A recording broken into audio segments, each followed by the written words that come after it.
Here I present to you the historical background of the Fifth Republic Act 1425. Senator Claro M. Recto was the main proponent of the Rizal Bill. He sought to sponsor the bill at Congress. However, this was met with stiff opposition from the Catholic Church.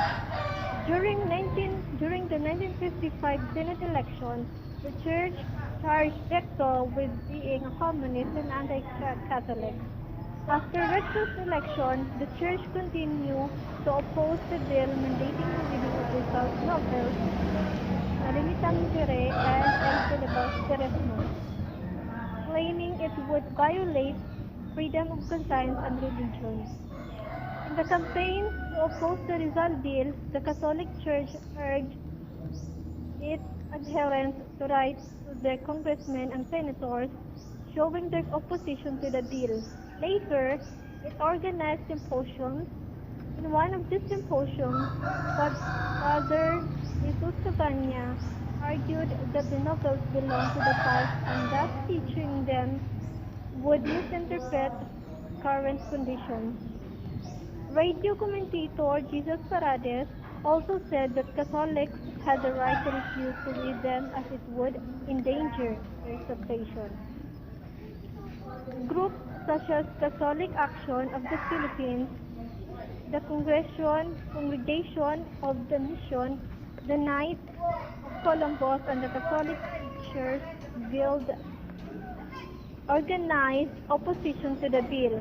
They were encountered by Veteranos de la Revolucion, spirit of 1896,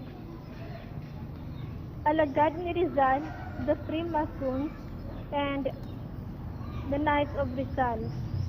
The Senate Committee on Education sponsored a bill co-written by both Jose Lauren and Recto, with the only opposition coming from Francisco Trigo, Mariano Jesus Cuenco, and Licoruso Rosales. The Archbishop of Manila, Rufino Santos, protested in a pastoral letter that Catholic students would be affected if compulsory reading of the unexpurgated version were pushed through. Arsenio Lacson, Manila's mayor, who supported the bill, walked out of mass when the priest read a circular from the Archbishop denouncing the bill.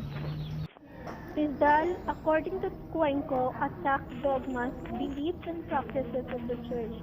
The assertion that Rizal limited himself to castigating undeserving Christ and refrained from criticizing, ridiculing, or putting in doubt dogmas of the Catholic Church is absolutely gratuitous and misleading. Cuenco touched on Rizal's denial of the existence of purgatory as it was not found in the Bible, and that Moses and Jesus Christ did not mention its existence. Cuenco concluded that a majority of the members of this chamber, if not all, including our good friend, the gentleman from Sulu, believe in purgatory.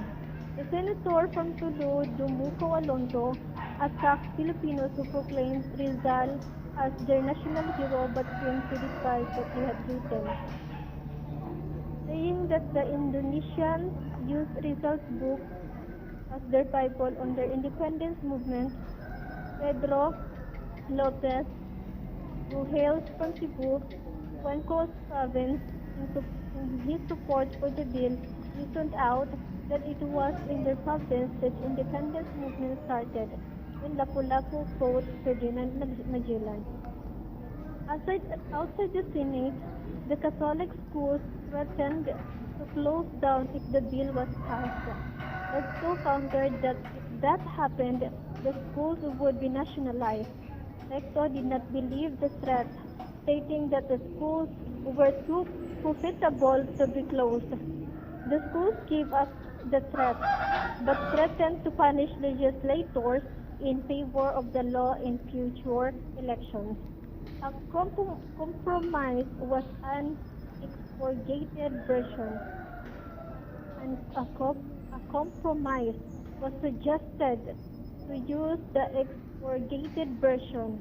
Recto, who had supported the required reading of the unexpurgated version, declared the people who would eliminate the books of Rizal from the schools would blot out from our minds the memory of the national hero.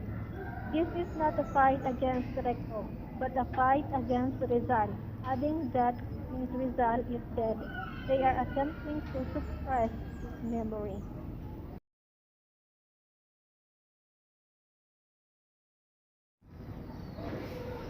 There is a need to study the life and works of Rizal as of that time, because at first Filipinos viewed him as national hero.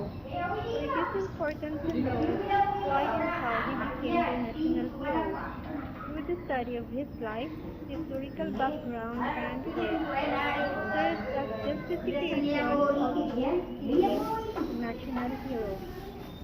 If the works or books to be specified would eliminate from the schools, it would blot out from the minds the memory of the national hero.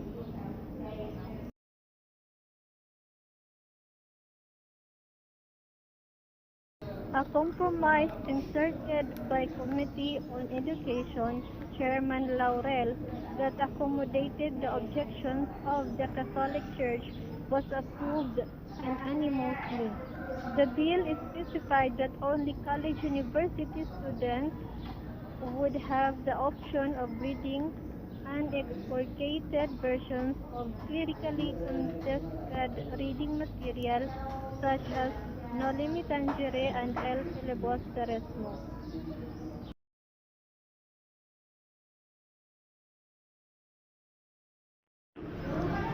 As far as I know, it is relevant to today because during my high school life as a student, we are required to read the two novels, and also now in college, we are still required to study the life and work of Rizal, which is also related to the said law.